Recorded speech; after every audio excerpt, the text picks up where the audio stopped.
At 7:12 a.m., I opened my front door to steam from my coffee and a pink slip taped crooked across the glass. 72 hours to pay or quit, for a sum swollen with back rent from a year I hadn't even lived here.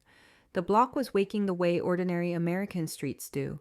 Sprinklers ticking, a lab barking at nobody, the mail slot in my modest bungalow rattling as the draft moved through. I stood there in a robe and socks, feeling the porch board's familiar groan under my heel and the unfamiliar clamp of panic in my ribs. I'd only just stabilized after a year of courtroom whispers and job juggling. My credit was bruised, and my custody arrangement for my younger brother balanced on the promise of this address. The notice didn't just threaten my budget, it threatened our home. I laid the paper on the kitchen table, smoothing the curl at the corner like it could be made reasonable if it lay flat. The amount was obscene, and the footer told its own story. Pay by wire to Pomegranate View Holdings, LLC. My last lease addendum listed PVH Residential Partners. Close cousins on paper maybe, but not identical. In my palm, the brass key with the oval tag, B14, warmed to my skin. It came with the house but fit no lock I'd tried. A tiny mystery I'd kept on a hook by the stove, as if faith could turn it useful. I ran my thumb over the stamped letters and breathed through the feeling of being cornered. When life pushes me to the wall, I look for the seam. The courtesy line on the notice connected me to a grin named Grant. He had the kind of voice that makes apologies sound like promotions. "We'll work with you," he said. "Wire the bulk today, and I'll note the account so eviction holds off." I kept my tone even and asked for the ledger behind the number, the lease history, and the owner of record. "It's all internal," he said, like that should end the conversation. It didn't. I pressed for clarity on the two company names. He called one a parent, one a subsidiary, and promised a portal upload later today. The speed with which he said it made me trust him less. I hung up and did the thing I've learned to do when paper tries to bully me. I called county records. The clerk's voice carried the patient competence of someone who has been hearing panic through a handset for years. I gave her my address. She hummed and typed, and while she hummed I stared at the pink slip, its fluorescent certainty, its deadlines, its bureaucratic daring, and thought about my brother still asleep in his room painted Riverstone because a stranger said boys like blue. I thought about the fact that every rent payment so far had come from the restart fund I built with extra shifts and thrift store flips, and how if I'd been paying a ghost, I would never get those hours back. "Okay," the clerk said finally, a small catch in her rhythm. "I'm seeing a transfer recorded 11 months ago." I sat down. "To whom?" She paused again, then said my name with the clean finality of black ink. "Owner of record, me. Instrument, grant deed. Consideration, $10. Title company, a name I didn't recognize. Notary, from another county. Mailing address for tax statements, a P.O. box I'd never rented." Hope struck like light under a door, thin, almost impolite, but undeniably there. It didn't cancel the cornered feeling, it threaded through it, giving me a way to move. I pulled up the recorder's portal and typed the instrument number she read out. The PDF unfurled. The previous owner granting to me, date stamped last November, my name spelled correctly even in the dangerous middle. If this was an error, it was thorough. If it wasn't, I wasn't a tenant at all. Relief came carefully, a small sip after a long run. I knew enough not to celebrate, but I let my shoulders drop a fraction. The first time in months I'd allowed my body to believe I might be standing on something solid. I called Grant back and left a 4-sentence voicemail that didn't include the word sorry. Then I printed the deed, slid it into a manila folder labeled in thick Sharpie, House, and tucked the pink notice behind it. I added the brass key to the pocket. It clicked against the staple, a sound so minor it felt like an omen anyway. I thought of all the times I'd been told to be reasonable, to work with people who spoke in a tone reserved for waiters and women making complaints, and I felt the first edges of triumphant fairness. If documents rule this game, then documents could defend me too. I called the clerk back to double-check spellings, parcel numbers, and the mailing address on the deed. She verified each detail like a metronome, steady and indifferent to drama. The P.O. box still bothered me. If the county thought I was the owner, why had I never received a tax bill, a welcome packet, any scrap of evidence that the machine remembered I existed? Maybe someone had filed a change of address I'd never see.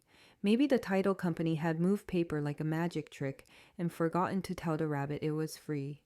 In the kitchen, ordinary life persisted. The toaster ticked. A neighbor's podcast floated through the open window. A true crime voice arguing about motive, as if motive were ever simple. Caleb shuffled in, eyes half closed, asking if we had bagels or if English muffins would do. Quiet joy slipped in sideways. Domestic, unspectacular, real. I buttered the muffin, handed it to him, and told him I might be home late because I had errands. He nodded, the way teens do when they're trying on trust like a jacket. On my laptop, I zoomed the deed to 150% and read every line again. The grantor's signature, the notary seal, the title company's code in the corner. I made a list: request ledger, request lease chain, demand owner confirmation in writing, call title company for closing file, check tax collector for bills, pull notary journal if needed, save everything in 2 places. The list steadied me. Action replaces dread when you give it a path. I reached for the phone to call the property manager one more time, ready to swap the tone of the fragile for the tone of the documented. Across the table, the pink notice glared like a dare. The brass key winked in the weak sun. The manila folder looked heavier than cardboard should look. When the clerk came back on the line, she cleared her throat and said the sentence that turned the room. According to our system, you are. The county portal loaded like a verdict, and there, under my parcel number and a date from 11 months ago, sat a grant deed with my name in clean official type, a signature line I'd never touched, and a stamp I could almost hear thud against paper. I had the pink notice spread beside my laptop, the manila folder labeled house, and the brass B14 key resting in the crook of my wrist, where a pulse should go when you're trying to decide if what you're seeing is a miracle, a mistake, or the start of someone else's game. The recorder's site wore its bureaucracy like armor: serif fonts, gray headers, a warning about unofficial copies, and a little button for purchasing certified documents, as if clarity were a commodity you could buy in $5 increments. I clicked the thumbnail and watched the deed unfurl into a stark, unromantic page that nevertheless made something inside me lift its head. The grantor was the man who had once shown me how to coax the garage track to behave. The grantee was me. The consideration was $10 like a magician's misdirection, and the mail tax statements too. Line named a post office box across town that I had never rented and could not picture without seeing someone else's fingers riffling the envelopes that should have found my slot. I enlarged the seal until the pixels showed their seams, copied the instrument number into 3 different places, in the margin of the pink notice, on a fresh legal pad page, and in a draft email to myself labeled, "If they make this disappear," and then scrolled to the notary block where a stamp from a different county sat like a commuter who'd boarded the wrong train and decided not to get off. The notary ID was crisp, but the venue read like a geography quiz that didn't match my street.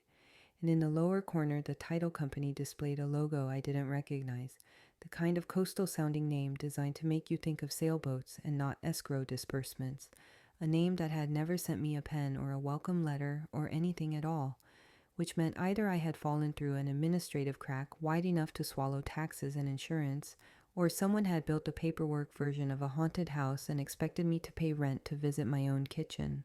Cornered was where I started, because even with my name on a deed, the notice on my table still ticked as loudly as the oven timer, and the IG's property manager's voicemail still oiled itself along my nerves with promises of working with me if I wired money by close of business. I opened a new tab, typed the title company into a search bar, and found a phone tree with options that told me who mattered: new orders, existing orders, claims, legal. I copied the claims email and the main number and set them aside like clean utensils, then drilled back into the county portal to pull anything else the index would give me: a chain of instruments, a breadcrumb trail that listed a deed of trust recorded years before, a substitution of trustee, and a title commitment from roughly the time of my deed, uploaded as a PDF, unsigned but stamped as issued, listing requirements and exceptions in the kind of language that seems simple until you try to live inside it. Hope sparked where fear had been camping. Small at first, a match cupped in both hands. if the county was confident enough to sell me a certified copy with my name on it, then the demand for 12 months of back rent looked less like oversight and more like audacity, and I prefer my enemies honest. I read the commitment line by line, the way you read a new medicine's instructions, and circled an entry that raised the hair along my arms. Pending lien release, payoff received, recording anticipated. Anticipated wasn't the same as completed. I backed out to the index to look for the lien release and found nothing with the date that should have followed, as if the file had been set on a counter and never carried to the window where the clerk stamps the air out of ambiguity. If a payoff had been delivered and the release hadn't recorded, then a shadow still lived on the title, and shadows are where bullies hide, especially the kind that learn databases before they learn decency. I was writing a list for the title company. Policy number from the commitment jacket, escrow file request, closing documents, wire confirmations, notary journal, any correspondence referencing my parcel, and preparing to call when a voice came through my screen door like a neighborly sitcom and reminded me that real life has a way of interrupting your research with people who swear they know how the story ends. He was the neighbor with the immaculate side yard and the habit of watering at dusk while offering running commentary on trash day, zoning changes, and the last owner's fondness for creative deals. He said he'd heard a delivery truck earlier and asked if I was settled because this street had seen a few turnovers, and then, not 3 breaths later, he floated the name of a fixer who handles messy paper all the time, a man who, in his telling, made bureaucracies melt with a phone call, the kind of problem solver who keeps 2 phones and never signs his name if initials will do.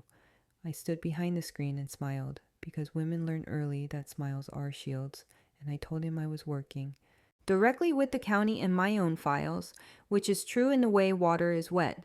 He leaned on the post and told me the previous owner had once traded 2 months' rent for a sea kayak, a story I could not verify and did not need, then said if I just wanted this to go away, the fixer could talk to the right person at the property manager's office so nobody's paper got hurt.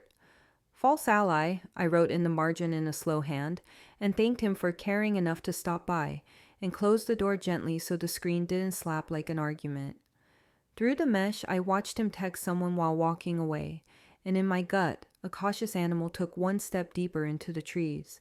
Relief threaded itself through the hour anyway, thin but persistent. I emailed the county clerk to request certified copies of the deed and the commitment.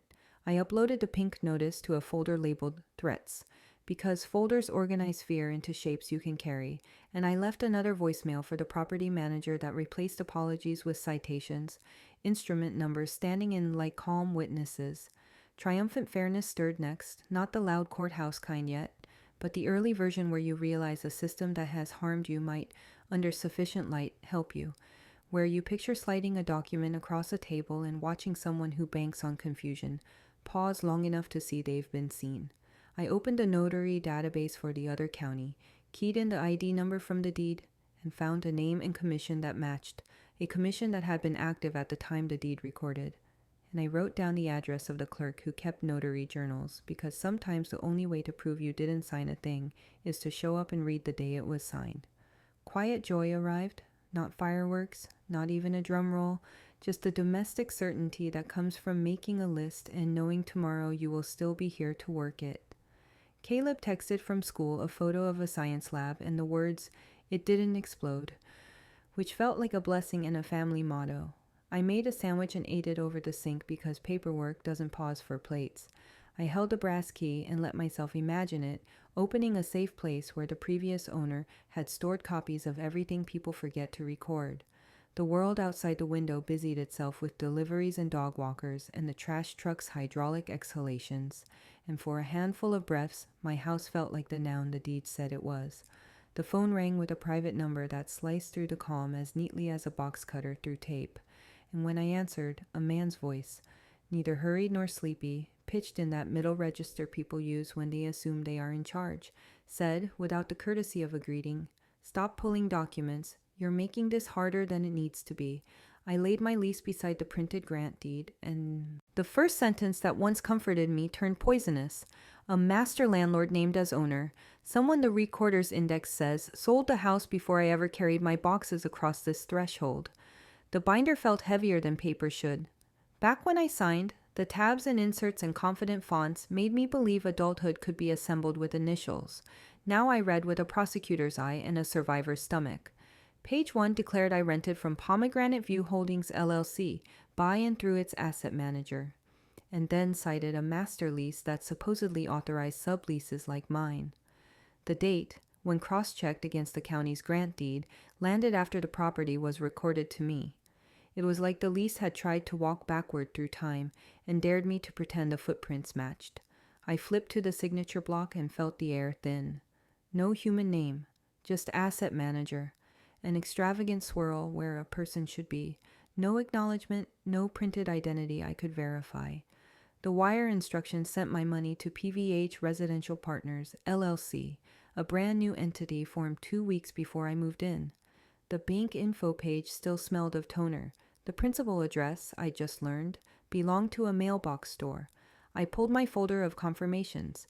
Every ACH, every rent received thank you email. Every Friday night, I stood at a side gig to build my restart savings and buy us steadiness. If I'd been paying a company that didn't own the roof over our heads, those deposits were not rent. They were the admission fee to a bad illusion. Corner came first, the way it always does when paper forgets you're a person. If they could wave a lease like a wand and make my deed disappear in practice, then the pink notice might be the opening act to a courtroom, where 3 minutes decide whether Caleb and I carry our lives out in boxes. I took the brass key from the binder pocket. The oval tag, B14, scratched the plastic like a whisper. For the first time, it looked less like a house key and more like a storage unit code, the kind you don't write down because the label is the memory. If there was a master lease, maybe there was also a box with originals. Maybe the real story lived behind a roll-up door off the frontage road. Hope sparked, small but bright enough to aim me. I opened the Secretary of State's site and searched the companies. PVH Residential Partners, formed 14 days before my move-in, managed by Pomegranate View Holdings, both sharing the strip mall mailbox address and the same registered agent. I printed the filings, slid them under the lease, and felt the balance shift, their dates perched on mine like a confession in reverse. I pulled the county deed again. My name, recorded 11 months ago, consideration $10, notary from another county, and attached it to an email addressed to the title company's claims department. I asked for the closing file, HUD, payoff wires, escrow instructions, any unrecorded instruments, notary journal references. I CC'd a general legal address and saved a PDF to a folder I'd labeled evidence in capital letters because Calm needs costumes too. The door creaked. My neighbor from 2 houses over drifted up the walk with his hands in his pockets and his confidence in my business. He is the sort who treats fences as TED Talks. He said the previous owner liked creative deals, that paper sometimes lags, and that he knew a fixer, not a lawyer better, who could massage this without blowing up anybody's investment. He used viral like a threat disguised as a strategy. I kept the screen door between us and thanked him, all honey and distance. False ally, I wrote later in the margin. Helpful is not the same as honest. Relief threaded in when I started building the timeline that would travel with me wherever this went. Deed recorded last November. PVH formed 2 weeks pre-move-in, move-in date, first wire date, every monthly confirmation, the master landlord signature with no name, the bank address that wasn't an office at all. If a judge needed a map, I would bring them one with legends and mile markers. I drafted a letter to the property manager that replaced apology with citations, instrument number of the deed, entity formation dates, mismatch between owner of record and master landlord, absence of a named signatory, demand for ledger reconciliation with lawful authority. Upon receipt of verification, we can discuss next steps. I wrote, and signed with my full name like a person who expects her mail to find her. My phone lit with a number labeled Rex. He runs a tenant advocacy campaign. He said, slick voice, confident cadence, the sound of a product launch in human form. He offered to control the narrative, line up a press hit, and flood review sites until the Beast of Eviction Department begged for mercy.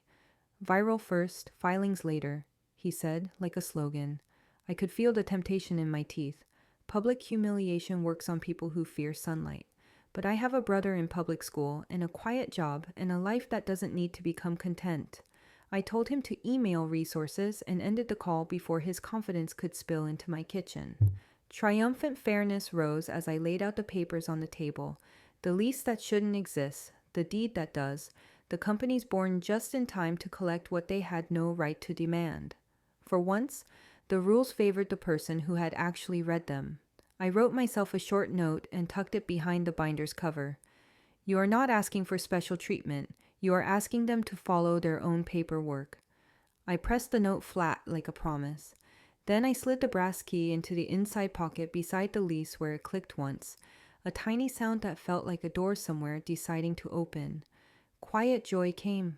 In with the ordinary, onion softening in a skillet, Caleb's backpack drop dunk, the dog down the block correcting a scooter. I told him carefully that some adults had gotten lazy with the rules and that I would spend the next few days reminding them how to read. He asked if it meant court. I said maybe, and that if it did, we'd bring documents and patience, which together may not win fast but rarely lose. He ate 2 helpings of green beans and told me his coach said his footwork was improving. I believe both of us. The knock timed itself with the oven timer. When I opened the door, a process server in a windbreaker asked my name, confirmed it, and handed over a thin stack like a substitute teacher delivering pop quizzes. Unlawful detainer, summons, 3 days. The hearing date sat on the page like a dare, 48 hours from now. I stood in the doorway with the summons in my left hand and the binder under my right, the brass key warm against my palm, and whispered to the quiet street. 48 hours, as if saying the time aloud could teach my fear to keep its shape for the fight ahead. I found her name in the notary database at midnight, the same commission number stamped under my deed, tucked between daycare drop-off hours and tax season specials, because in America a signature can be notarized in the back room of a storefront that sells money orders and prepares 1040s, and nobody blinks until the paper starts to talk back. By morning I had traced the address to a faded strip mall on the county line, a place where businesses wear neon to stay awake. A donut shop, a vape store, a barber shop with a red, white, blue pole that has spun for so many years the colors look tired. I parked under a sun-bleached banner promising fax-a-copies, notary, live scan, and I brought the manila folder and the brass B14 key because both had started to feel like talismans. The eviction summons lay face down in the folder, a heavy sheet that made every other page submit underneath it. 48 hours had a way of colonizing time. Inside, the notary office was 2 desks and a counter with a bell you were meant to press if you believed in yourself. I rang once and listened to the hum of a laser printer in the back. When she came out, she was younger than the flourish on the deed had suggested, and older than the ringtone chiming from somewhere near her elbow. Her hand shook minutely the way mine do when the coffee was strong and sleep was not, and she gave me the frank, tired smile of a woman who has learned to say next to stay afloat. The name on her badge matched the commission in my notes. I set the printed deed on the counter so the stamp faced her like a mirror. I'm trying to understand this, I said, keeping my voice level because panic wastes oxygen. Your commission number is here, notarizing a grant deed that the county recorded to my name. I've never met you. Did we meet and I've forgotten? Or did this come through some signing service where you notarized for the title office? She looked at the stamp as if it might confess before she had to. The hesitation was half a second and a year. Most of our work comes through the signing platforms, she said finally, pulling her hand back into her sleeve. Packages arrive from title. Sometimes the signers are in the other room. Sometimes they aren't. We get instructions, scanbacks, courier pickup. It's volume. We never met, I said, not as an accusation, but as a bone I needed to set correctly. You never checked my ID. You notarized this without me. Her throat worked. In the corner, the printer chirped like a bird that learned to sing toner. I notarized it for the title office, she said, and the phrase landed between us with the dull familiarity of a shortcut everyone knows and nobody admits in daylight. I let the anger pass through me and take nothing on its way out.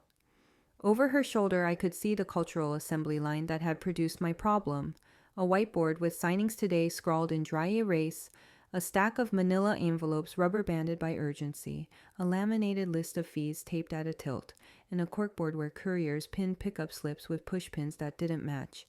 A teenage boy in a hoodie fed copies into the machine while watching a video about car detailing, and 2 tax organizers waited under paperweights shaped like paperweights. The room smelled like toner and earnestness, and the particular fatigue of clerks who are asked to make complicated things look simple for people in a hurry. "I need your journal," I said. "The entry for this deed, the instructions you received, anything that shows who signed, who picked it up, and when." "I'm supposed to release journal entries to the county or a court," she said automatically, reciting a rule that had likely saved her before. Then she looked at the instrument number again, and something softened. "Let me see what I have." She disappeared into the back and came out with a 3-ring binder whose cover had been broken and taped again. She flipped to last November, and my name was there, almost but not quite. 1 letter transposed, the way a person might miss here over a bad connection, or the way a courier might scribble without asking. The ID field listed, "by copy," which is the kind of phrase that screams quietly when you know what to listen for. In the signer column, the script didn't match the flourish on the deed. Under notes, a clerk had written, "Sub-signer per title," the word sub underlined twice. "What's a sub-signer?" I asked, though I had already guessed. She slid me a thin stack from a file, emails printed out because printers are how guilt becomes physical. The subject lines formed a lifeline of their own. "Urgent substitute signer authorized. Scanbacks needed. To courier ETA. Please affix acknowledgement."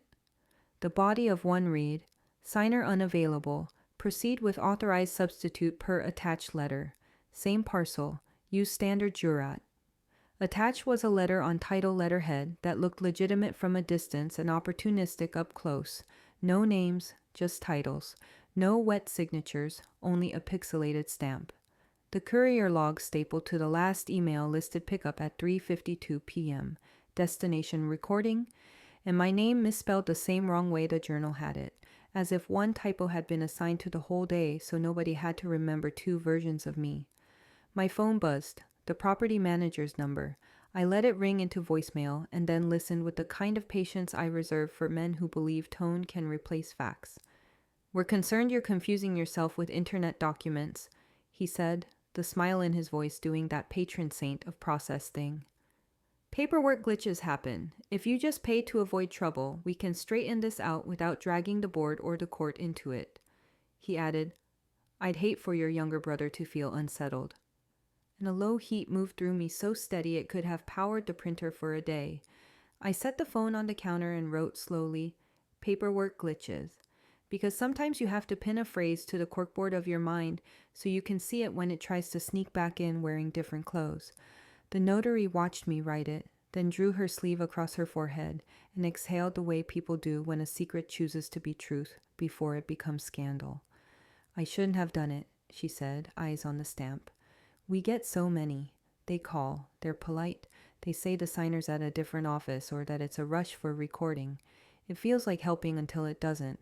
I didn't meet you. I notarized for the title office. I'm sorry." Relief didn't arrive like absolution. It arrived like alignment, the snap when a crooked picture finally sits level. The ledger of what happened began to balance. A deed recorded with my name, notarized without me, an LLC formed just in time to collect rent it had no right to demand, a property manager pushing speed over scrutiny. Triumphant fairness rose in me with a professionalism I had not planned on acquiring. I took photos of the journal page with my phone, the misspelled name visible, the sub-signer note legible, and I emailed them to myself with timestamps that would outlast anyone's memory.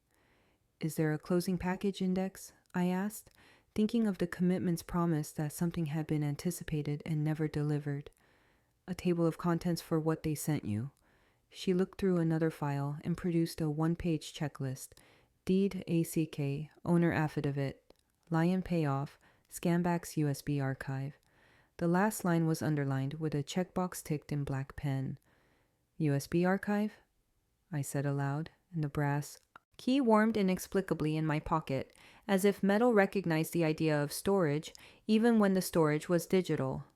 "Do you keep those here?" She shook her head. We scan back to title. If they drop off a drive, we send it with the courier. Sometimes they label it. Sometimes it's just blue. She pointed to a margin note. Blue USB, written in someone else's hand.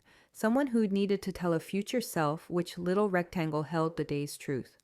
Behind me, a small line had formed. A man needing a copy of his CDL, a woman trying to fax a dispute to a cell phone company, a teenager asking how much a passport photo costs if you blink. Overworked clerks triaged gently. A laminated sign reminded us that cash is appreciated in a font that had given up pretending to be pretty.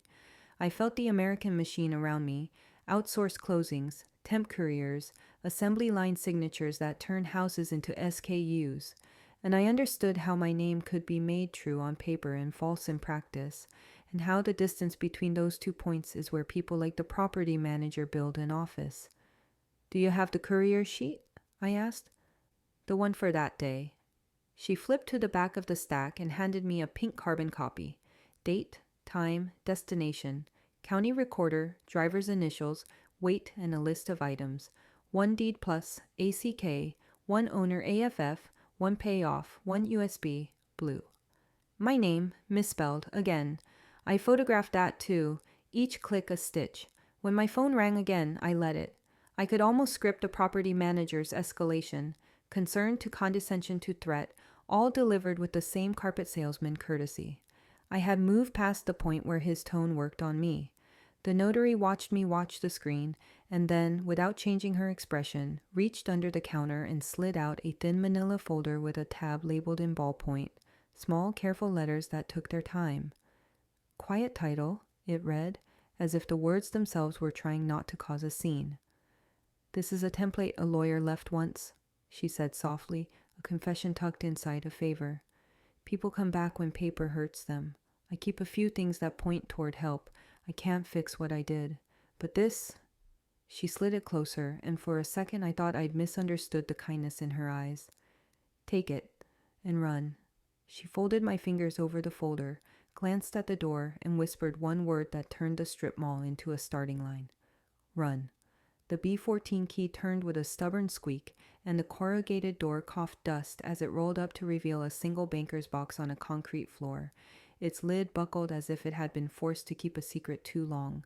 A title packet bound with a blue ribbon, HOA letters addressed to me at a P.O. box I've never rented, and on top, a certified mail green card bearing my last name in a hand I did not recognize. The unit sat behind the kind of car wash where Saturdays turn into fundraisers, and Tuesdays turn into alibis. Self-serve bays, a change machine that sometimes spits back quarters like a slot that feels generous, and a metal door with a sun-faded map telling you which rectangle is yours. The air inside tasted like rubber and old water. I stood just inside the threshold and let my eyes adjust to the dim, while traffic murmured on the frontage road and a pressure washer hissed like a giant exhaling. The brass tag glinted on the key, B14, so ordinary on its face, so outrageous now that it had opened a door into the paper version of my life that other people had been curating without me. I lifted the lid. On top sat the green card, the kind the post office attaches to certified mail so a signature becomes a receipt that can be waved in court like a wand. Someone had signed my last name with a first initial that could have been mine on a day I was rushed and sloppy, but the angle of the letters was wrong, a right slant I never use.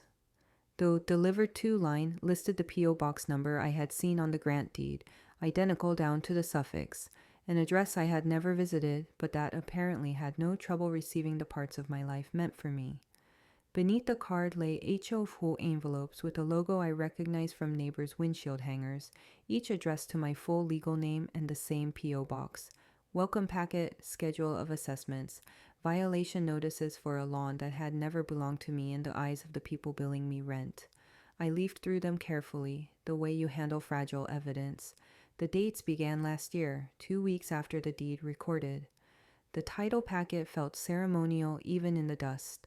Blue ribbon, tabs, a final closing disclosure that reduced a home to lines and pennies, a title commitment, Schedule B, listing exceptions that read like riddles, a payoff statement stamped received, and a stapled note on company letterhead that said USB archive sent to recorder with deed. underlined twice, as if the extra line could make the truth heavier. My name appeared as grantee, the previous owner as grantor, the consideration still that theatrical $10, and tucked behind the stack, a casualty insurance binder naming me as insured with a policy number I had never been told existed. Effective date, the day after recording. Lender, none listed. Mailing address for notices, the P.O. box. I pressed my fingers to my temples and let the hinge in my thinking click into a new position. While I was wiring money to an LLC that didn't own the house, a title company had bound hazard insurance in my name, and an HOA had been trying to welcome me to ownership through a mail slot I didn't control. Cornered flared, then receded under something cleaner. Righteous anger is not a tantrum, it is the precise temperature at which fear turns into muscle. I stacked the documents in order and took photos of each one with my phone, naming the files like a librarian 011 closing disclosure.pdf 02D title commitment schedule.pdf 03 shadi by exceptions.pdf 04 rare payoff statement.pdf 05 HOA so welcome.pdf 06 cert mail green card.jpg 07 insurance binder.pdf. I recorded a short video panning the unit, the door number, the box, the contents, my voice low and factual. In 48 hours, I would stand in front of a judge, and for the first time I pictured that room without flinching. I would bring paper, not apologies. I would bring dates and signatures, and the county's own index. I would carry the weight of this box into that court as if it were a piece of furniture, and set it down where everyone could see it. Hope sparked again, this time not as fantasy, but as calculus. I opened the closing disclosure and traced the flow. Buyer charges, seller credits, title fees to a company that had never sent me so much as a refrigerator magnet, recording fees that matched the instrument number I'd written on the pink notice, and a line item labeled courier recorder that made the car wash sound like a character witness. The payoff to release the old lien was stamped received, but I already knew from the commitment that the release had never recorded. Either the document existed in some blue USB limbo, or somebody had enjoyed the convenience of anticipated without the inconvenience of done. I found the title officer's email on the letterhead and typed a message with my phone propped on the banker's box. I am the grantee of record on instrument number. I have discovered your company bound casualty insurance in my name and corresponded with the HOA to my name at a P.O. box I did not authorize, while a related LLC has attempted to collect rent and now seeks eviction. Please produce the closing file, including the USB archive, payoffs, correspondence, and any corrective instruments in process. I kept my tone prosecutorial and polite. Then, because a human might open what a department ignores, I texted the junior title agent who had replied to me once with a sympathetic, "I can't talk on the record, but," and who had included a direct line. He called immediately, his voice pitched like someone whispering from a cubicle. "I shouldn't be doing this," he said, which is usually how people begin when they've decided they will. "But I saw your email. The file had weird timing. The deed recorded. A corrective deed was drafted. Then everything went quiet." He took a breath. Paper shuffled near his mouth. "If you promise not to mention the company, I can tell you where the blue USB usually goes after recording, and which courier company handled drop-off that week. Off the record, please." "Off the record," I said, because the world has taught me the difference between a source and a slogan. He gave me the name of a warehouse address on the edge of the county, an imaging facility that digitizes archives for title companies, recorders' offices, and banks, and a courier code that matched the pink carbon copy the notary had let me photograph. He also said a phrase that stitched threads I'd been holding: substitute signer authorization. The company had a template for when a signer was unavailable. The notary had a checklist entry that said USB archive. The recorder's index had a deed with my name and a vacuum where the lien release should be. I thanked him and asked for one more thing.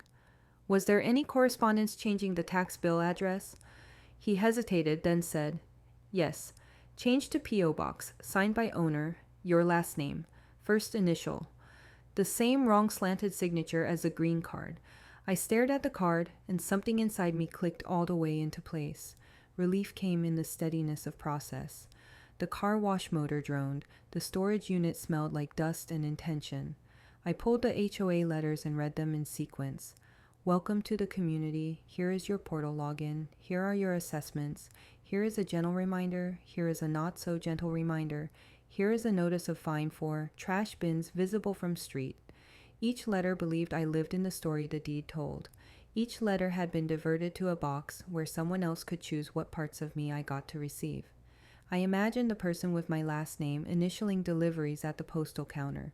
I imagined the small joy of holding mail with someone else's name and the larger thrill of making that name obey. Then I pictured my brother's sneakers by the door and my name on the refrigerator calendar and remembered who that paper actually needed to serve. Triumphant fairness swelled, not loud, just dense. I would not walk into court with a story alone. I would wheel in a dolly if I had to. I would lay out a chain of custody that even a bored judge on a crowded docket would follow. Deed recorded to me. Rent demanded by an entity that did not own. Notary journal noting subsigner. Courier sheets listing 1 USB, blue. HOA mail to my name diverted to a box. Casualty insurance bound in my name without my knowledge. And now, a junior title agent confirming off the record the detour the archive took. I wrote the words quiet title on a fresh legal pad page and underlined them twice. The folder the notary had pressed into my hands felt less like charity and more like a map. Quiet joy slid in on the back of competence. I am not a lawyer. I am not even the loudest person in my row at a school board meeting. But I can read and stack and label and breathe. I can turn panic into paragraphs. I can pack a banker's box with the kind of proof that ignores tone and travels well. I closed the lid and hugged the box against my chest the way you carry a sleeping child, then set it gently in the trunk beside the manila folder and the binder. When I turned the key to lock B14 again, I felt a private blessing move through me, the kind you give yourself when no institution is willing to offer one. I was sliding into the driver's seat when the junior agent texted a final message. One more thing, look for a corrective deed. It was drafted. I don't see it recorded. The cover letter might be in that packet. I opened the trunk, lifted the lid, thumbed through the title set again, and there it was, a single-page letter on company letterhead, stamped filed outgoing with last year's date, subject line crisp and utterly casual, notice of corrective deed, recording delayed. I read the date, felt the ground lean a fraction, and closed the box with both hands as if the truth might try to climb out before I could carry it into the light. The clerk called my case at 9:03 a.m., and the judge, glasses low, calendar packed, announced we each had 3 minutes, which is how justice sometimes arrives in America, measured by a wall clock, not by the weight of what you carry. The eviction courtroom was a narrow rectangle with stackable chairs and the kind of carpet that pretends to be neutral while collecting everyone's fear. Cases moved like a metronome, tenants with plastic grocery bags of mail, landlords with briefcases and a posture that said they'd been here before. When my name was called, I stood with the banker's box from the storage unit threaded against my hip, the manila folder under my arm, the brass B14 key in my coat pocket like a talisman I didn't have to show anyone to believe in. The landlord's attorney was already at counsel table, sleek suit, tablet glowing, a single spiral-bound ledger for theater. On the back row, my neighbor, the one who'd offered the fixer, sat with the landlord's side as comfortably as if he'd grown up there, elbows on knees, nodding to a man I recognized from the mailbox store's counter. False ally, confirmed. Counsel? The judge said, peering over the docket. Allegations? The attorney launched like a commercial. I was, he said, a holdover tenant in arrears. The phrase pronounced with a crispness meant to sound inevitable. He cited the lease dates, the pay or quit notice, the 3-day summons, the ledger that ballooned to include a year of back rent, and then, with a flourish, he tossed in refusal to communicate, as if my voicemails and letters had been vacations. He spoke quickly, confident in the rhythm of courts that reward speed, framing me not as a person with a map, but as a problem with a price. He asked for possession and costs. He asked for them like he'd ordered them last week, and they'd arrived on time. Your response? The judge said, turning to me with the professional politeness of a man who knows 3 minutes can ruin a morning. I set the banker's box on counsel table and breathed like I had practiced in the parking lot, in on the instrument number out on the parcel. Your Honor, I began, the county recorder's index shows instrument number. Dao bin dachokos ein Eogershon. A grant deed recorded last November. The parcel number is Otiskum. Urasana Raotiskur Arf. The grantee is me. The grantor is the previous owner. I have certified copies. I slid them forward. While this deed has been of record, the plaintiff's LLC, formed 2 weeks before my move-in, has collected rent and now seeks to evict me. I have the Secretary of State filing showing formation dates and addresses, the lease with no name signatory, only asset manager, and wire instructions to an entity that is not the owner of record. The attorney cleared his throat theatrically. Your Honor, this is an unlawful detainer. Title is not at issue. I move to strike her exhibits as irrelevant to the narrow question of possession. Respectfully, I said, before the judge could nod habit, possession follows lawful right. I'm not asking the court to quiet title today. I'm showing that the plaintiff lacks standing to demand possession from the owner of record. Additionally, I have evidence of mail redirection and agency behavior consistent with misrepresentation. I placed the certified mail green card on the stack, the signature with my last name, and the wrong slant bold against the small card's green. This is the postal receipt for certified mail addressed to me at a P.O. box I never rented, matching the tax statement address on the recorded deed. I also have the HOA welcome packet, addressed to me as owner, diverted to that P.O. box, and a casualty insurance binder naming me as insured effective the day after recording. The judge lifted a hand in a small stop. One thing at a time, Miss... He checked the caption. Ms. Oden, name. I will accept documents for review. Keep your narrative focused on possession. Of course, I said, tightening the thread. The plaintiff's ledger relies on a lease executed after the deed recorded to me. The lease identifies a master landlord who, per the recorder's index, had already conveyed. The signature block lists no person. There is no verification that the lessor had authority to lease, and the entity claiming to be landlord is not the grantee of record. The attorney leaned in, all velvet and edge. Irrelevant. Unlawful detainer does not adjudicate title. She can file a separate action if she believes. Which I will, I said, and I've brought the template for a quiet title complaint should the court want to verify my intent. I did not wave the folder. I let the words sit.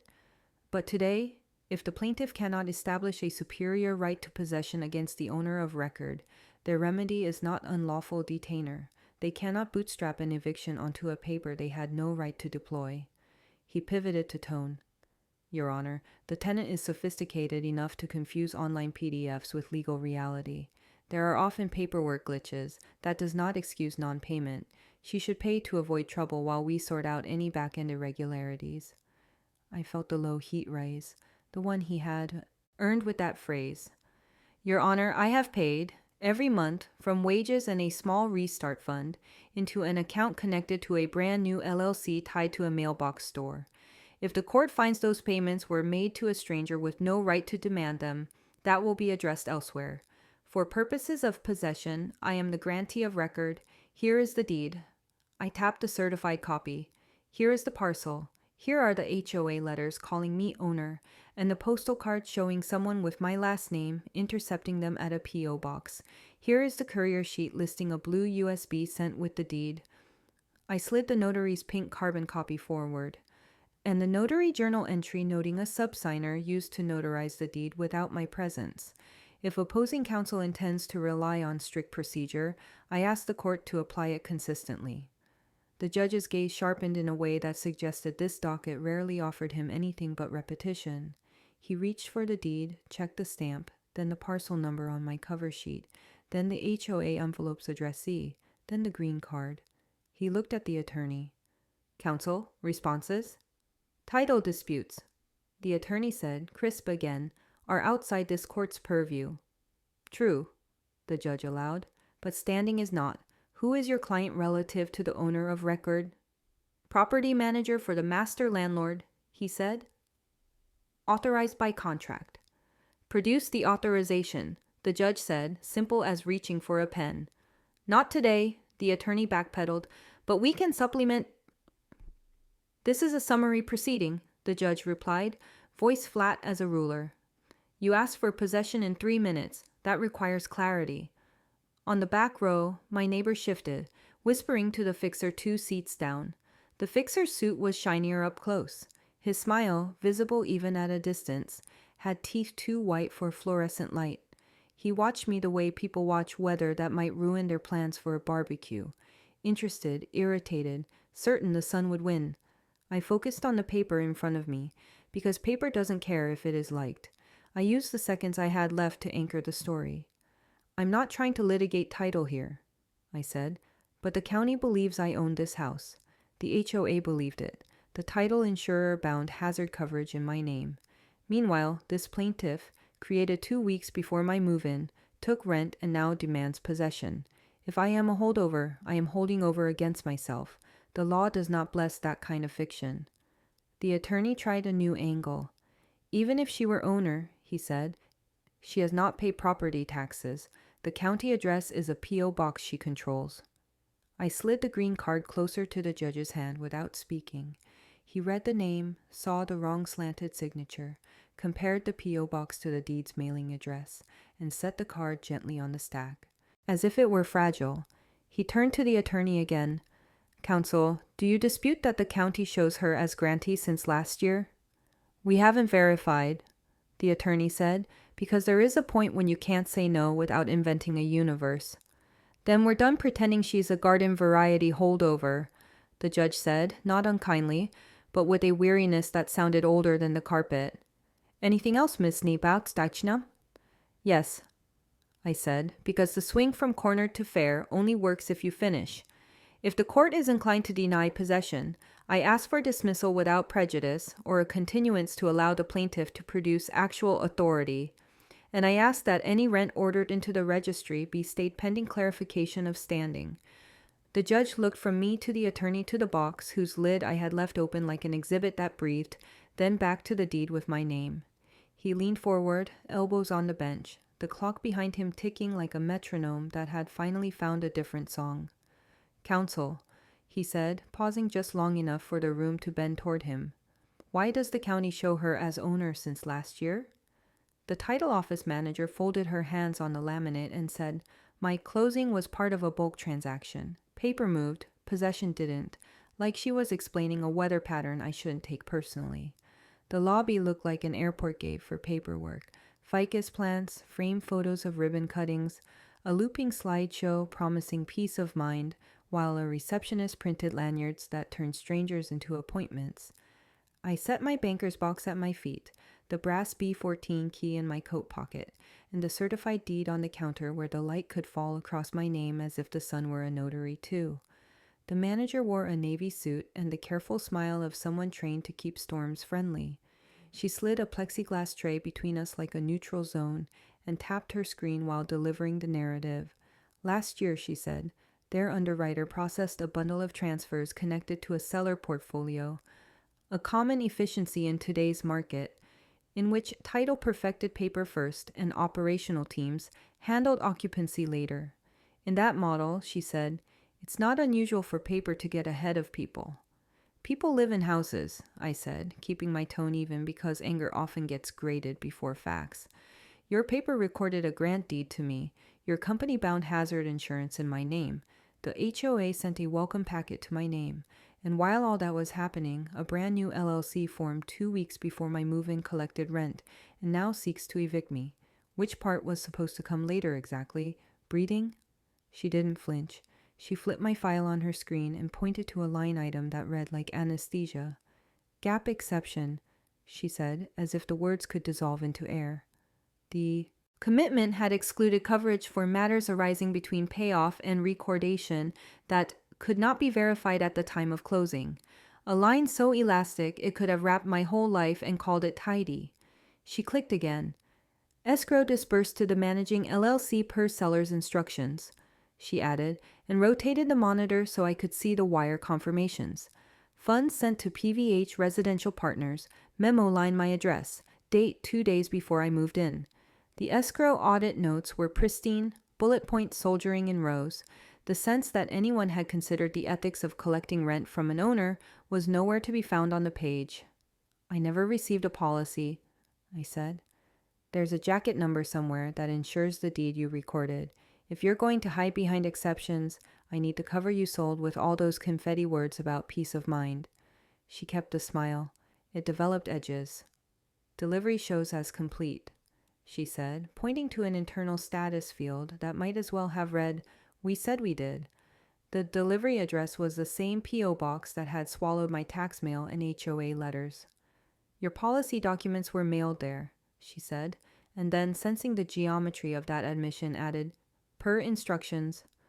"Per whose instructions?" I asked. "The same owner with my last name in the wrong slant who signed the green card? The same asset manager who signed my lease without a name?" The plexiglass between us caught my reflection and made me look like a person split into columns, patient on the left, dangerous on the right. "I want the policy, and the closing file, and the recording package, including whatever you called the USB. At USB, her eyes flicked, the reflex of a professional who recognizes a breadcrumb even if they can't acknowledge the trail. "Final package copy," she said, almost to herself. "We send those to an imaging facility. They return a blue drive for our archives." She reclaimed her smile. "We cannot release internal archives without either a subpoena or—" She softened her voice until it sounded like a brunch invitation. A smile. "I have both," I said, and set on the counter the judge's signed minute order continuing the eviction hearing to allow the plaintiff to produce authority, then the notary's courier sheet listing 1 USB, blue, then my own face, unsmiling. "You can choose which one you'd like to honor." Behind me the door chimed, and a man in athleisure asked for the keys for the cash deal, which told me everything I needed to know about who gets speed in this building. The manager asked me to take a seat while she consulted with underwriting, a phrase that sounds like compliance and often means stall. I sat near a charging station shaped like a sculpture and watched a slideshow of happy couples receive manila envelopes while an invisible hand pressed buttons in the back to decide whether my life deserved a folder or a shrug. My phone vibrated on my knee, a notification I didn't want to see. The tenant advocate, the slick one who had offered to control the narrative, had posted my story without asking, complete with my street in the background of a clip obviously filmed from a car creeping past my porch. Within minutes, comments multiplied, advice jostled with insults, and my DMs sprouted strangers selling strategy like scented candles. A bot account posted a photo of my house with a red circle around the front window, and the caption, "New owner, same vibes," which is how trolls dox the living room you're trying to keep safe for a 17-year-old who still eats cereal at midnight. False ally, flipped. I messaged him once and take it down. And when he replied with an emoji and the word momentum, I blocked him and took 3 slow breaths that tasted like the carpet here, industrial and determined to outlive everyone's shoes. I tucked the phone under my thigh and reminded myself that panic is a poor researcher. The manager returned with a compliance specialist whose blazer had shoulder pads that announced no. He recited the policy in sentences so polished they barely contained meaning. Internal archives cannot be released without a court order. Internal correspondence is privileged. Internal acknowledgments cannot be validated without a proper request. Internal. While he spoke, the junior title agent I'd whispered with from a cubicle earlier hovered in the doorway of a side hall, his tie slightly off and his courage trying to tie itself. He wouldn't meet me fully. He kept his face angled like a sail catching a private wind. The manager noticed him and asked if he needed something. He shook his head and vanished like a thought you can't afford to finish. Corner curled at my feet again, small and insistent, but I had learned to make a leash from receipt paper. "Then here is the proper request," I said, and pulled a letter from my folder addressed to the claims department with a list that had grown since the car wash. Deed, commitment, payoff confirmations, internal correspondence changing tax address, evidence of policy delivery to a third-party P.O. box, closing package index, courier log, USB archive, or its imaging copy, and every document tied to anything called corrective. I added the words spoliation notice in bold because the only thing more persuasive than politeness is the threat of consequence. "Time is short," I said. "My next hearing is set. If your company's story is paper first, people later, then your paper will now need to act like a person." Hope sparked not from their faces, but from the architecture of the room. Glass, light, the faint echo of other names being said out loud, and from the memory of the judge's eyebrow lifting when he heard the words, owner of record. The manager accepted my packet with two hands as if she wanted to add ceremony to caution.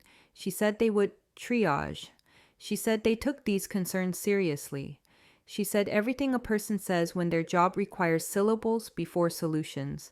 As I stood, the junior agent reappeared, a coffee in one hand, a stack of inter-office envelopes in the other. He bumped the coffee against the counter, pretended to mop the drip with a napkin, and in that choreography slipped me a sticky note so precisely it felt rehearsed. A string of numbers and letters sat on the paper like coordinates to a door I hadn't known I was allowed to knock on. Below it, 4 words that understood the clock better than anyone else in this lobby. I palmed the note and thanked the manager with a professionalism that belonged in a courtroom. Outside, the air had the thin purity of late morning after rain, the kind that makes everything look edged and possible. My phone buzzed again with a troll's attempt at cleverness. I turned it face down and focused on the ink pressed into my skin where the sticky clung. Policy jacket number, it said, and beneath it, written like a command that knew my next breath, file a claim, now. At the row of beige mailboxes that make the cul-de-sac look organized even when our lives aren't, the HOA president waved like we'd been neighbors for years and said, "You're the new owner who never registered. Late fees apply." Her tone had that bright neighborly varnish that American suburbs use to make rules sound like hospitality. She stood there in a visor and a windbreaker embroidered with our subdivision's name in a cursive font that implied a lake we don't have, holding a clipboard that could pass for a scepter if you squinted. I stared at her hand hovering over my slot, then at the brass key in my own, the B14 tag warm from the drive over, and felt the familiar tilt of the day, the way truth keeps stepping out from behind the cut hedges in this neighborhood, waving like a friend and acting like an audit. "I'm the owner of record," I said, hearing how firm landed in my mouth. "According to the county." "Wonderful," she replied, dividing the syllables as if she were portioning dessert at a church potluck. "Then you'll want to bring your vehicle registrations to the next board meeting, along with the pet forms if that's your dog, I've heard, and your gate code preferences, and the new owner registration packet, which we mailed last year, by the way, to your address on file. You never responded, so there are late fees." She flipped a page without looking down, as if the fines were already printed, and she only had to peel them off the sheet and apply. "My address on file," I repeated, and watched how quickly the HOA version of identity turned to pixels, a P.O. box number I didn't rent, a certified mail green card signed with my last name in a wrong-leaning hand, a welcome packet that had gone to a place that isn't a front door. "I never received your packet." "Perhaps an oversight," she said, though the sunlight in her voice cooled half a degree.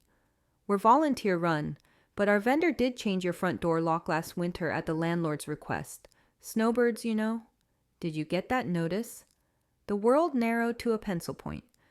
"The landlord's request," I said, and felt the phrase slot neatly into the map I've been building. Title company binds hazard insurance in my name. HOA welcomes me to ownership. Tax statements go to the P.O. box. An LLC formed 2 weeks before move-in collects rent. A notary journal lists a subsigner. A courier sheet lists 1 USB, blue, sent with the deed. A corrective deed drafted, delayed. And now, a vendor changed locks at a landlord's request in a house the county says I own. I could hear the judge's voice from yesterday. Standing is not title, counsel, and taste the steadying relief I'd felt when he leaned forward over the deed. I had 3 minutes then. Here, the clock worked differently. Meetings, minutes, fines as language, volunteers with clipboards who treat bylaws the way the pious treat liturgy. "Perhaps we could start fresh," the president said briskly, opening a file she had been eager to show any owner unlucky enough to stop for their mail. "This is the certified welcome packet." She held up a copy, the same logo I'd seen in the storage unit, the same orientation brochure, trash day, driveway sealing schedule, paint palette rules, fines rubric. Here are the board minutes noting owner not responding last December and January. Here is the vendor note. Door lock cylinder change approved per landlord request. We invoice through the portal now. It's very convenient. She smiled, and I felt that old cornered squeeze. But it hit different this time, less like a hand on my throat, more like a palm on my shoulder I could shrug off. "May I see the vendor note?" I asked. She turned the clipboard so I could read. The form was one of those carbonless triplicates with checkboxes and a signature line squeezed beneath the instructions. It listed my address, the work order number, the phrase "change front door cylinder," and a line that said "authorized by," followed by a typed name I recognized from the lease that shouldn't exist, a title that wasn't a person, and the same LLC that had become a metronome in my files. My pulse clicked in time with the dots of the dot matrix form. "Do you mind if I photograph these?" I asked, already holding my phone at the angle where glare doesn't erase evidence.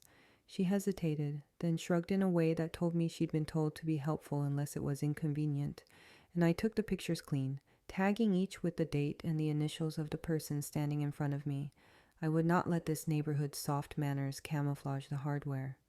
"Since you're here," she said, brightening as if we'd switched from conflict to community, "you might meet our treasurer. He's wonderful with new owners, walks them through portals, sets up autopay, even helps with appeals if you're not shouting." She laughed, and a man in a fitted polo rounded the hedge with the synchronicity of a stage cue. He had the confident grin that comes from winning small elections, and the handshake that makes you believe your money is safe until you read the bylaws.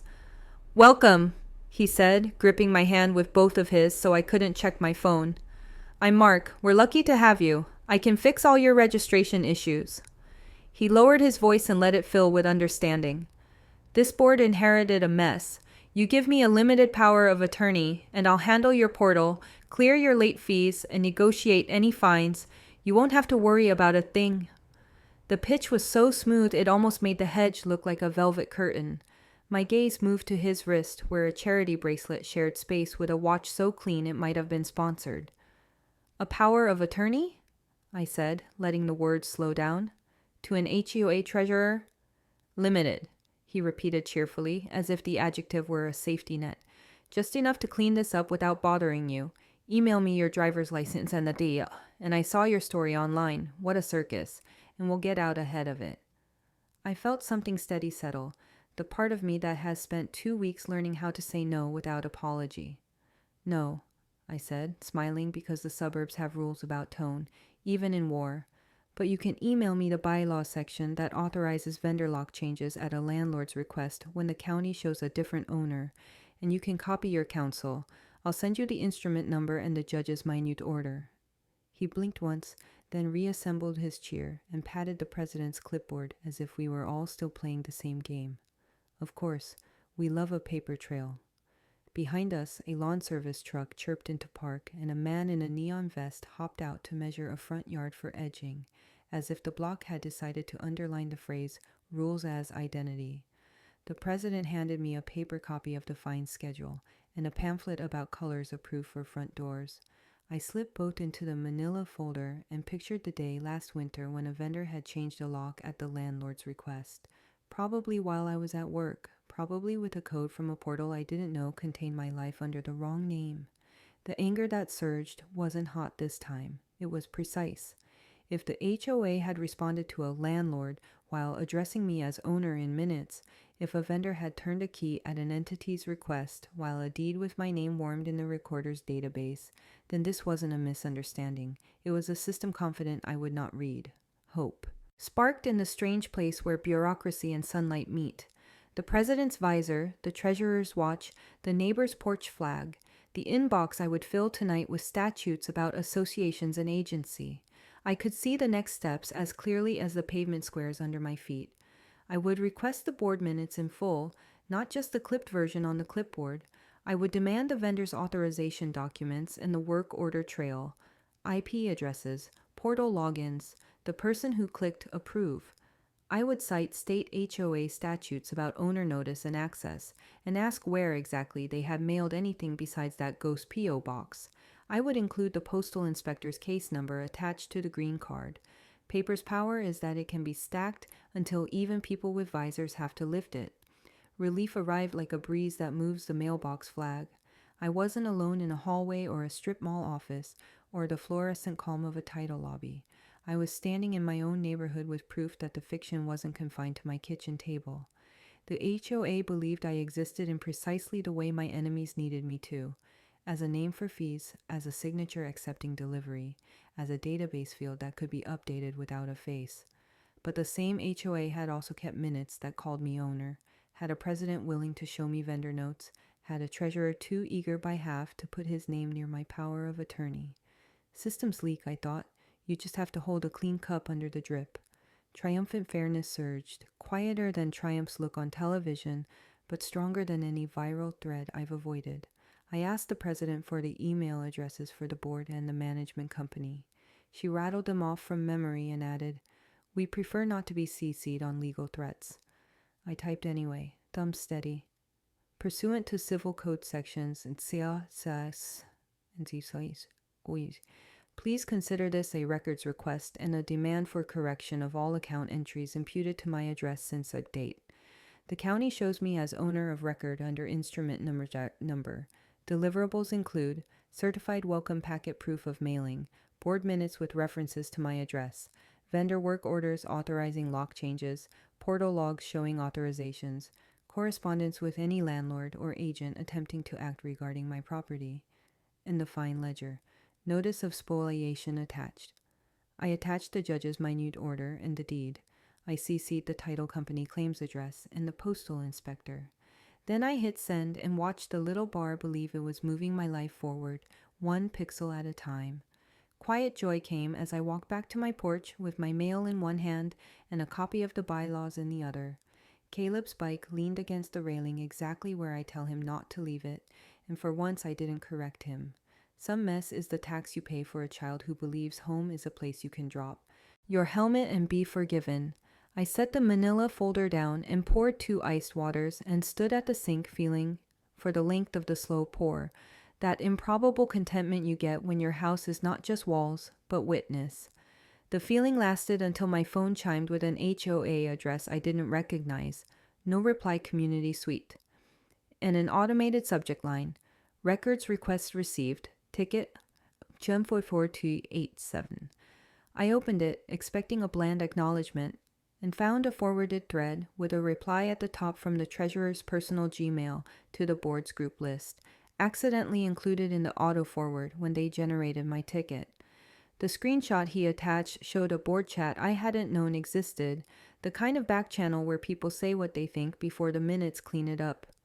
In the screenshot, under a photo of my porch pulled from the tenant advocate's post, sat a single line from the landlord's representative, typed with the breezy confidence of someone who believes strategy is just a tone you pick. "We'll keep her paying until title cleans." The county recorder slid a drawer from the microfilm cabinet, spun the knob with the calm of a surgeon, and there it was, my parcel, my name stamped clean, and the consideration amount set at $10, the placeholder that tells you paper knows more than it's saying. The records room smelled like dust and old toner, a library of other people's lives flattened into frames. I brought the banker's box and my legal pad, but here they felt theatrical. The recorder didn't need my props, only an instrument number and patience.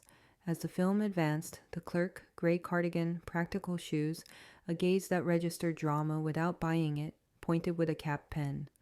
"That's your deed," she said, matter of fact. "Recorded, indexed, imaged, 11 months ago." The stamp's ink had that archival confidence, the kind that outlives arguments. Under mail tax statements, too, the P.O. box appeared again like a heckler with a front row seat. "Can we pull subsequent activity?" I asked. She keyed the parcel number and scrolled through the index. The earlier deed of trust, a substitution of trustee, then, my breath caught, an entry labeled corrective deed draft, date stamped months after my recording, marked pending, submission anticipated. Anticipated. The word had followed me from the title commitment like a shadow. She clicked, then shook her head. "No recording," she said. Nothing came through. Corner tried to climb back up my spine. If a corrective deed had been drafted and never recorded, someone had intended to adjust my title in the quiet of a back office, and failed or paused or hoped delay would perform its own correction. I pictured a desk where a blue USB sat under a stack of interoffice envelopes, the corrective document waiting like a substitute actor in stage makeup. I pictured the landlord's Attorney, the one who called me a holdover, writing emails that used the phrase until title cleans, as if I were dirty water about to run clear. The clerk slid a form toward me. If you're pursuing action, she said, you'll want certified copies. I requested the deed, the indexing page, the non-recorded corrective notation, and the mailing address change from the tax assessor's side. She led me to a second window where another clerk, the type who can alphabetize chaos, pulled a microfiche for assessor changes. There it was, a change of address card filed days after recording, directing tax statements to the P.O. box. The signature line bore my last name, the wrong rightward slant, the same confident lie from the green certified mail card.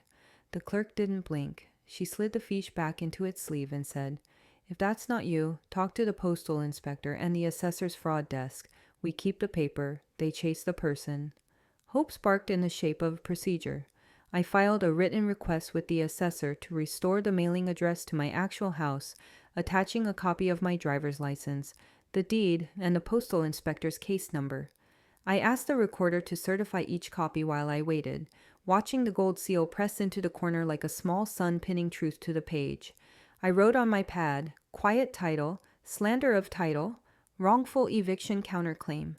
Words that had once belonged to other people's lawsuits began to fit my mouth. Quiet title to ask a judge to say out loud what the deed already says in ink.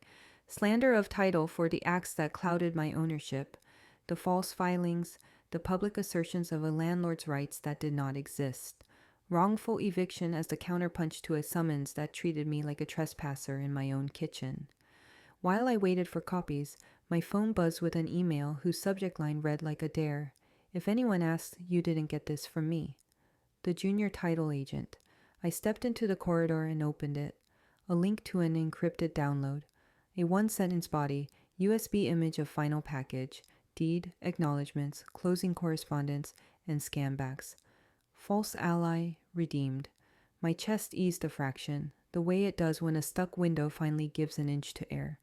I downloaded it to my laptop at the public terminal's side table, the way you cradle a secret under fluorescent light and pretend you're checking sports scores. The folders were labeled like a freight manifest. Vesprit deed. Isis owner F. Scope payoff is emails. I opened emails and scrolled through the thread that had ferried my life from one inbox to another. There was the substitute signer authorization, the courier confirmation, the instruction to bind casualty insurance in my name without the wrong slant, which made the forgery elsewhere look lazier. And then in exchange the image viewer had flagged in bold. Subject, occupancy. The title, officer asked, confirm current occupant status? The landlord's attorney replied with a line that would become the spine of my case. Keep occupancy status unchanged. Relief didn't flood. It ordered itself into columns. I took screenshots and saved PDFs, naming each with timestamps.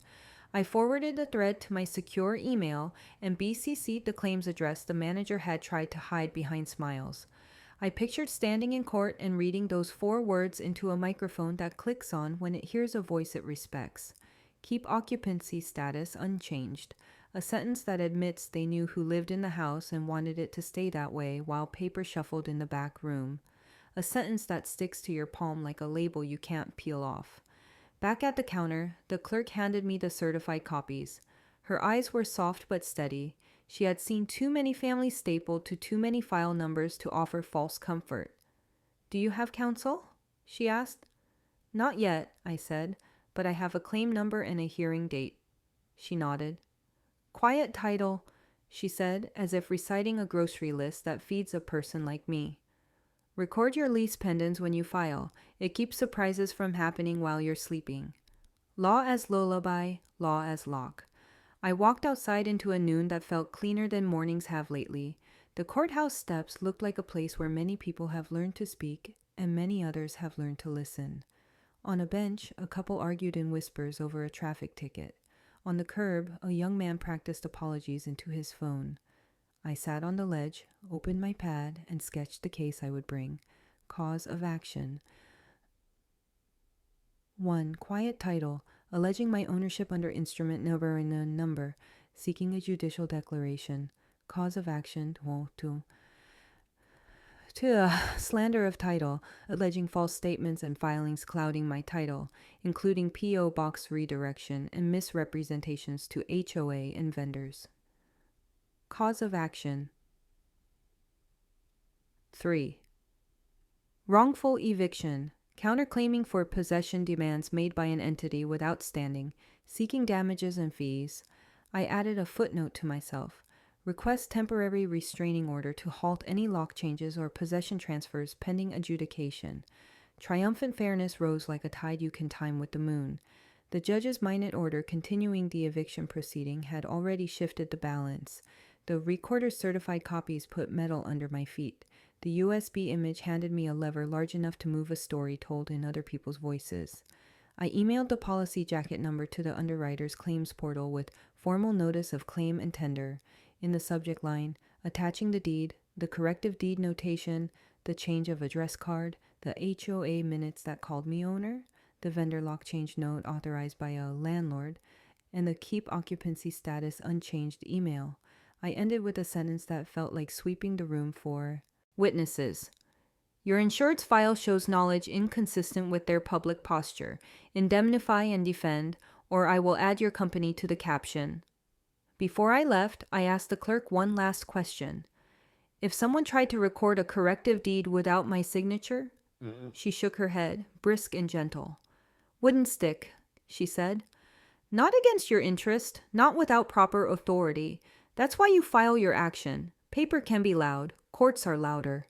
She tapped the counter with the capped pen twice, a metronome getting me back on beat. Quiet joy found me on the courthouse steps with a hot dog from a cart and the sun in my face. It wasn't celebration, it was alignment. Documents stacked in my bag, a claim number in my inbox, a plan in my notebook, and the sense that the next time I stand in front of a judge, I will not be asking for mercy. I will be offering proof. I texted Caleb. All good. Pizza tonight? He replied with a thumbs up and a picture of his shoelaces tied better than yesterday. Some victories are measured in knots. I walked to the car and opened the laptop once more, because some temptations are righteous.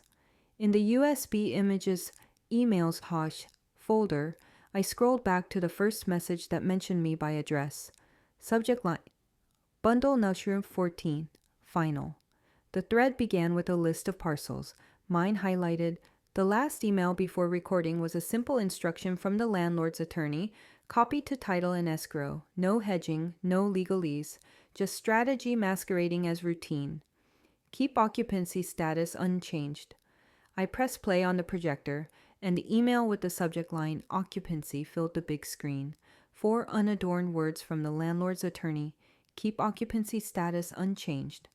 And the room answered not with applause or outrage, but with the hard animal sound of metal chair legs slipping against linoleum as people shifted to get a better look.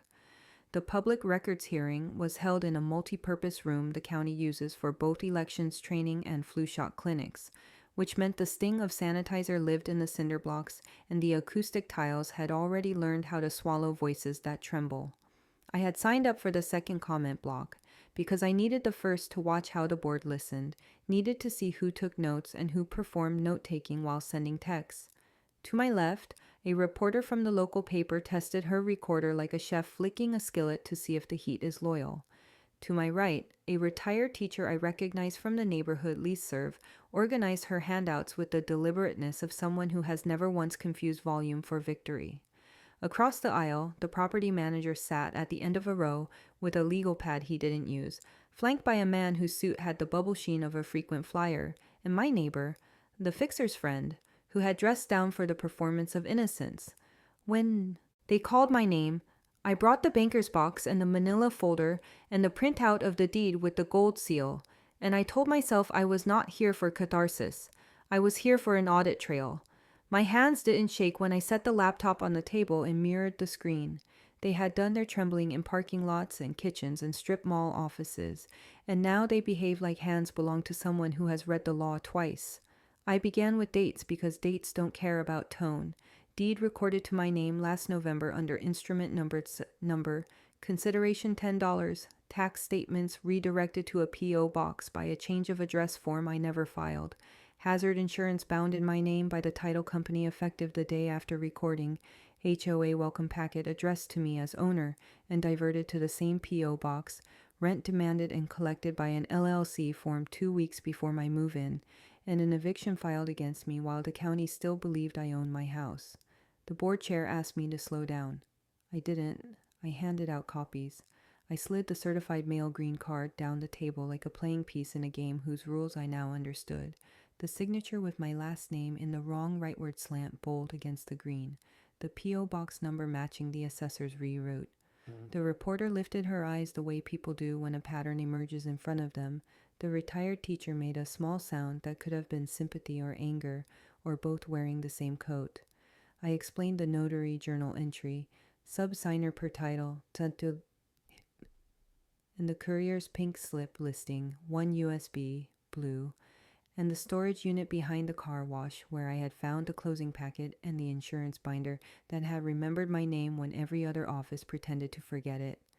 When I played the email, the one the junior title agent had sent me with the subject line that trusted me to keep secrets I had no intention of keeping, the board chair leaned into the microphone and asked me to read it aloud for the record.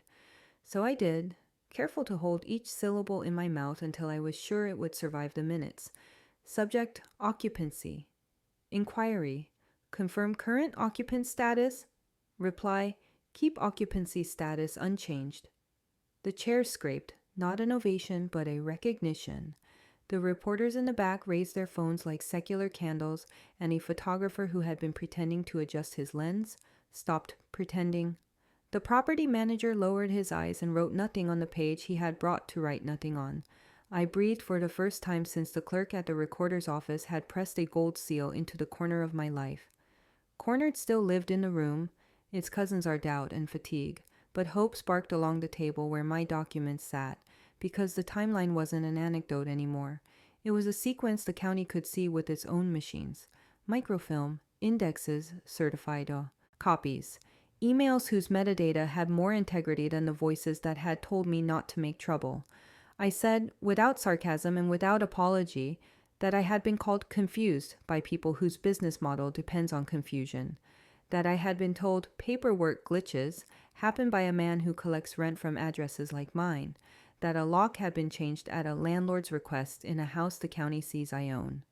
I asked the board to compel, as part of the public records process, the production of any correspondence between the management company and the assessor's office or the recorder's office using my parcel number or any version of my name, including the wrong slanted version, and I asked them to forward to the postal inspector any attachment that wore my name like a costume. The board chair cleared his throat in that civic way that means yes, but not yet.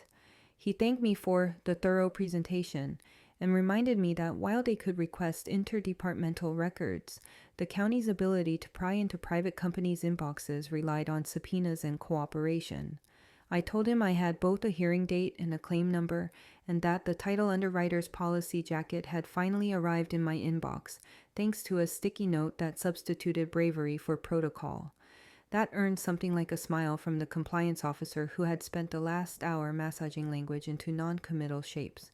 It wasn't approval, but it wasn't dismissal either, and in rooms like this, that small difference is the seam where leverage starts.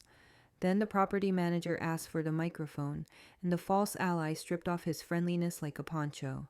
He began with empathy, said my situation must be distressing, and then pivoted to the register menus when they are certain their sentences sound like facts. Our company, he said, continued collections to avoid confusion while back-end discrepancies were addressed. We are not the villain here. We are a stabilizing force in a difficult market. The phrase avoided confusion hit the wall and slid down it like something spilled.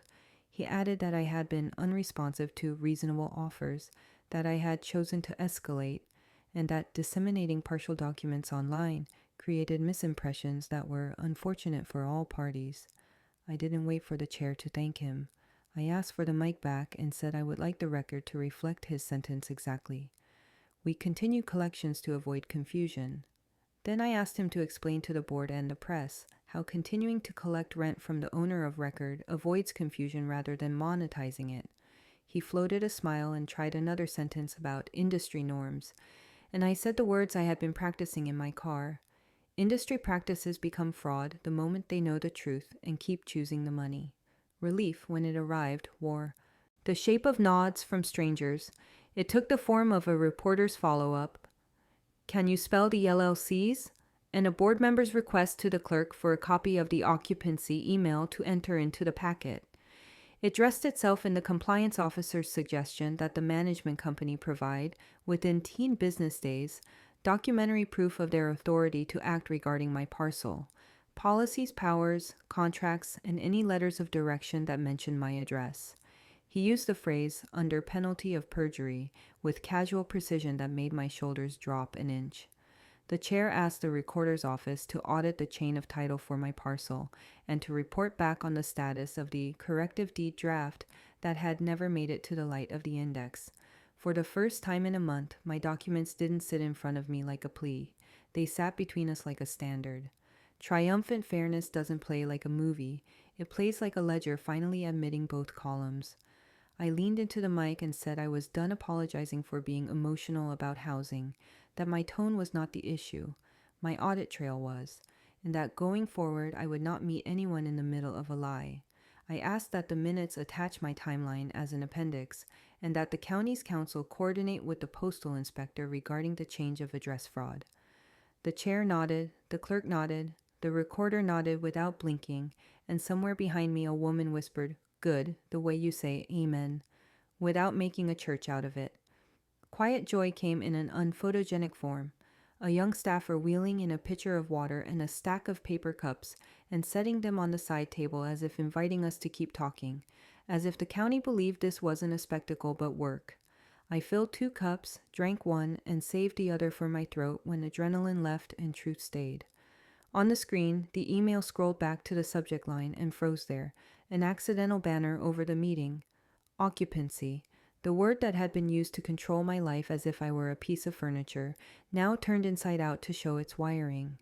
When the hearing recessed, the room broke into clusters, and the static of 30 conversations braided itself into a low weave. A cameraman asked me to stand near the seal for a quick shot. I declined and pointed him to the documents instead. The property manager hovered in the liminal space between confrontation and retreat, then chose retreat, the better to compose his next tone. I collected my copies and slid them into the manila folder in an order that made sense to me, a choreography I could perform in the dark if I had to. On my way out, I felt a breath near my shoulder, the kind you feel before you recognize the cologne, and the title office manager, navy suit, careful smile, stepped into my periphery like someone stepping from a photo where the lighting is kinder. She did not smile this time. She kept her voice low, the kind you only use when the truth has finally convinced you it can't be reshelved. "If you sue," she said, eyes on my folder rather than my face, "we tender. If you don't, they'll bury you." I thanked her without letting my voice shake, walked into the bright hallway where the camera couldn't steal my edges, and tightened my grip on the handle of the banker's box as if it were a suitcase packed for the trial my life had already begun to board. By 9:01 a.m., my caption had teeth. Quiet title, wrongful eviction, conversion of rent, and I set the stamped pages on counsel table like a heart on steel, still beating. Civil court moved slower than eviction court. Oxygen existed here. I lined up my anchors, the certified deed with the gold seal, the assessor's change of address card bearing my last name in the wrong slant, the HOA welcome packet, the insurance binder in my name, the notary journal photo with sub-signer per title, the courier slip listing 1 USB, blue, the occupancy email, and the tenant ledger that pretended ownership was optional. Cornered still pressed under my ribs, but I had learned the verbs. I placed the deed, the green card, and the brass B14 key where I could see them. Origin, interception, retrieval. My small map back to truth. Judge Morales took the bench with the calm of someone who has heard today's excuses before. "Your motions?" she said. I asked for a preliminary injunction, funds into the registry, expedited discovery, and the declaration that my title is what the county already says it is. Opposing counsel rose with a sigh he wanted quoted. "Your Honor, plaintiff is converting a summary possession issue into a fishing expedition. There were paperwork glitches. Title is being corrected administratively. In the meantime, possession and rent? Begin with standing." the judge said, already skimming my binder. "Show me the authority chain." He produced a master lease and an agency agreement that looked like twins born yesterday, titles instead of names, dates that wilted beside the recorder's stamp. "These authorize management," he said. "Industry practice?" I kept my voice even. "Instrument number. A grant deed recorded last November names me grantee. While that deed sat in your system, an LLC formed 14 days before my move-in collected rent and filed to evict me." I slid forward the bank statements I'd subpoenaed, each transferred to PVH Residential Partners, memo lined my address, along with the Secretary of State filing showing a mailbox store office and the shared registered agent. "That is conversion dressed as management." Judge Morales tapped the statements. "Disputed?" "Funds were handled per industry practice," counsel repeated. She gestured for more. I opened the printout from the USB image and read the line that traveled the room like dye in the water. Subject, occupancy. Keep occupancy status unchanged.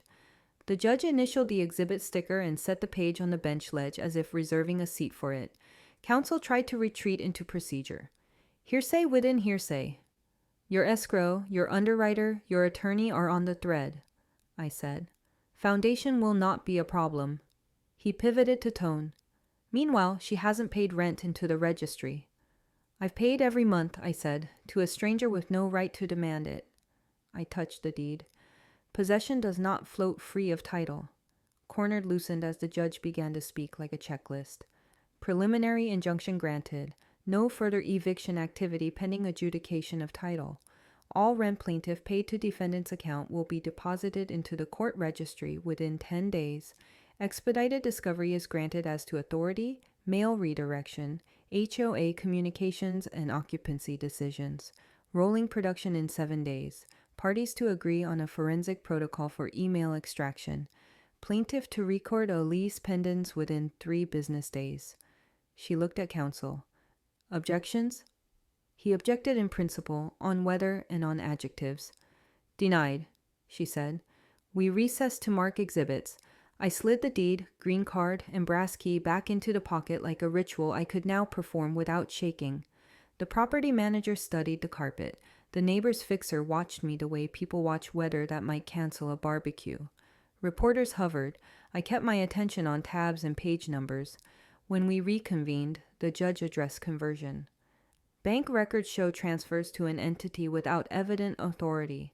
That cause of action stands. Damages will await a fuller record." She added, almost casually, "No lockouts, no lock changes, no representations of authority to HOA or vendors beyond what you can prove on paper. Any emergency motion will be entertained promptly." Triumphant fairness isn't loud. It's load-bearing. The injunction read like scaffolding I could put weight on. My breathing found a steadier rhythm. For the first time in weeks, I pictured Caleb's bike leaning against the railing without simultaneously planning for boxes. At lunch, opposing counsel asked for a hallway talk. "Potential resolution." His voice dropped to cordial. "Without admitting liability, my client will consider a stipend for moving expenses and a mutual release. Vacate in 30 days. Dismiss with prejudice. Clean exit. No more noise." "Noise," I echoed.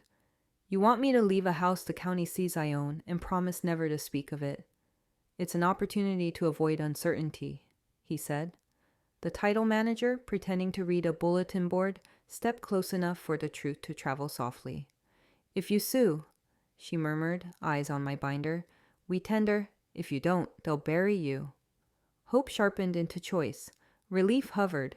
Ready to carry boxes if I needed, but my hands didn't reach for them. Quiet joy flickered at the edge. Not celebration, clarity. "We're not settling to disappear," I told counsel. "Tender to my claim. Produce the authority chain, the emails, the courier logs, and the USB. Deposit the money into the registry. Then we can talk about numbers that begin with an apology and end with a judgment. Until then, expedited discovery." He smiled like a man auditioning for magnanimous. "Recess?"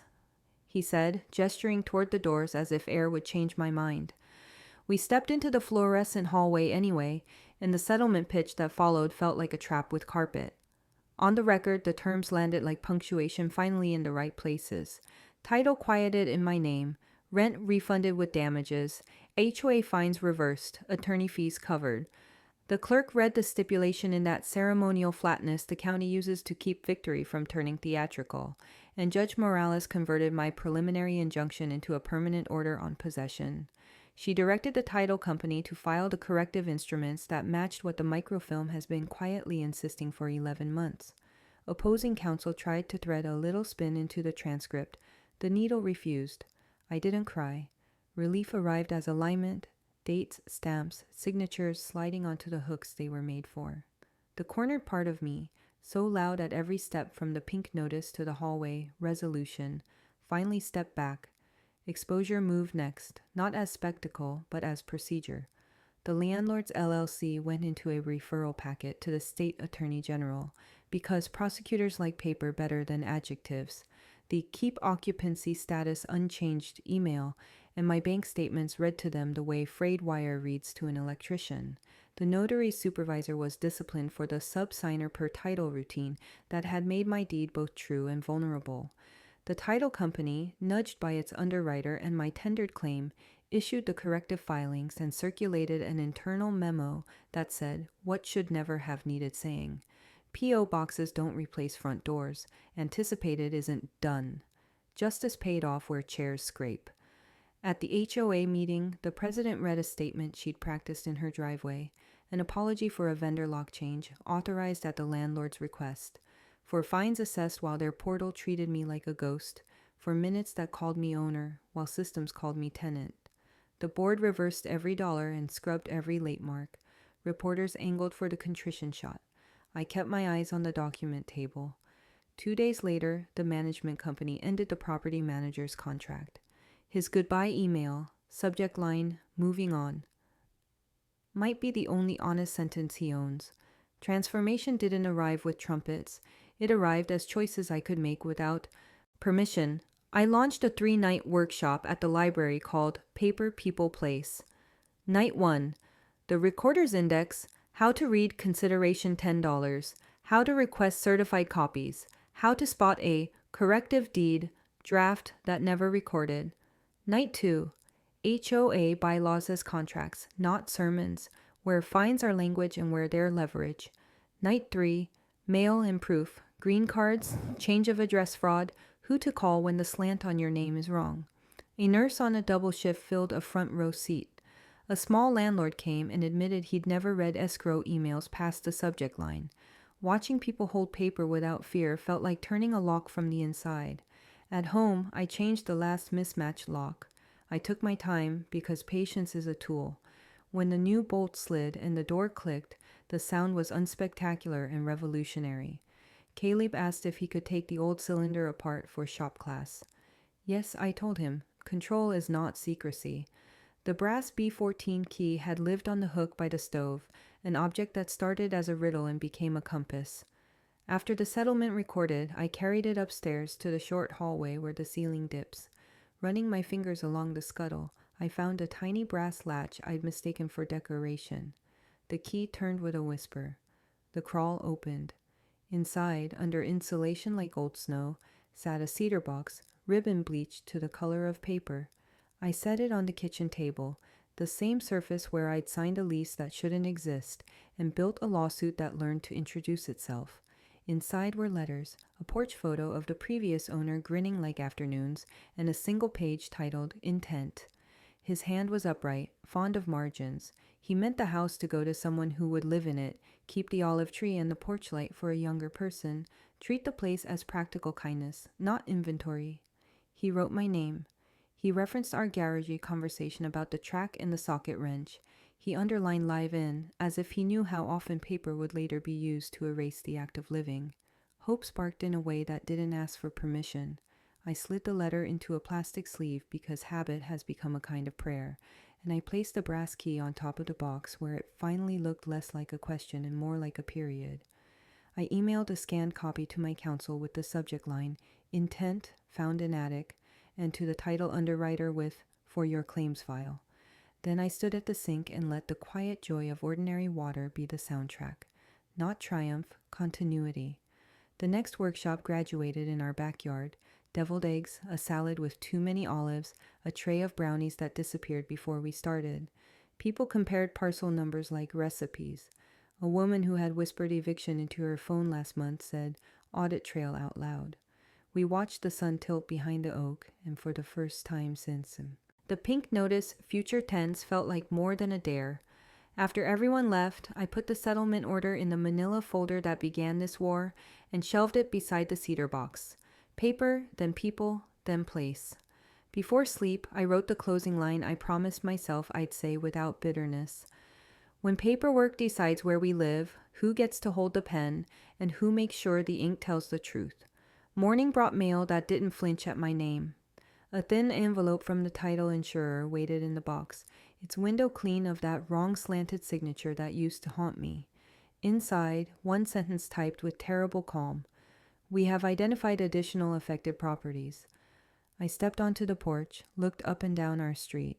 Sprinklers hushing, bikes leaning, a flag lifting just enough to show its edges, and felt the map of what comes next press into my palm like a familiar key. I folded the letter, slipped it beside the cedar box, and stared at the block long enough to count the doors, wondering which lock was going to turn next and who would be standing on the other side when it did. If this story made you rethink your own paperwork, drop a comment with the moment that hit you hardest, the HOA lock change, the blue USB, or the owner of record twist, and type audit trail if you want my free checklist to pull deeds, mail records, and title files. Share this with anyone paying rent who should verify their title. Subscribe for the follow-up on those additional affected properties, and turn on notifications so you don't miss the step-by-step guide to running your own 10-minute title check.